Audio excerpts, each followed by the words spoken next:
Hi ladies, నమస్తే. So ఎలా ఉన్నారు? ఈ వీడియో మీకోసమే, స్కిప్ చేయకుండా మొత్తం చూడండి. చాలా మంది లేడీస్ కి ఇంట్లో ఉండి బయటకు వెళ్లకుండా వర్క్ చేస్తూ మనీ సంపాదించాలని అనుకుంటా ఉంటారు కదా. సో అలాంటి వాళ్ళకి ఇంట్లో ఉండి వర్క్ చేసుకునే ఒక గొప్ప అవకాశాన్ని తీసుకుని వచ్చానండి. మీరు ఎలాంటి భయం లేకుండా కాంటాక్ట్ అవ్వచ్చు.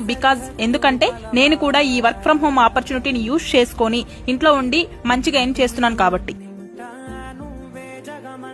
సో ఆలస్యం చేయకుండా వెంటనే అప్లై చేసుకోండి లేడీస్. ముఖ్యంగా ఈ వర్క్ కి ఏం కావాలి అంటే ఒక స్మార్ట్ ఫోన్ ఉండాలి, మీ దగ్గర రోజుకి 2-3 అవర్స్ వర్క్ చేసే టైం ఉండాలి, అండ్ తెలుగులో మాట్లాడడం వస్తే సరిపోతుంది. వర్క్ ఎలా చేయాలో క్లియర్ గా నీట్ గా ఎక్స్ప్లెయిన్ చేస్తారు. మీకు ఇంకా డౌట్స్ ఉంటే మా టీం కూడా మీకు క్లారిటీ చేస్తారండి. సో పైన స్క్రోల్ అవుతున్న నంబర్ కి వాట్సాప్ మెసేజ్ చేసి మీ డీటెయిల్స్ అన్ని ఫార్వర్డ్ చేయండి, అండ్ మా టీం మీకు రిప్లై ఇస్తారండి. మీకున్న డౌట్స్ అన్ని క్లారిఫై చేస్తారు, ఓకేనా? అండ్ మోర్ డీటెయిల్స్ కోసం నా ఇన్స్టా పేజ్ ని ఫాలో అవ్వండి. So thank you so much.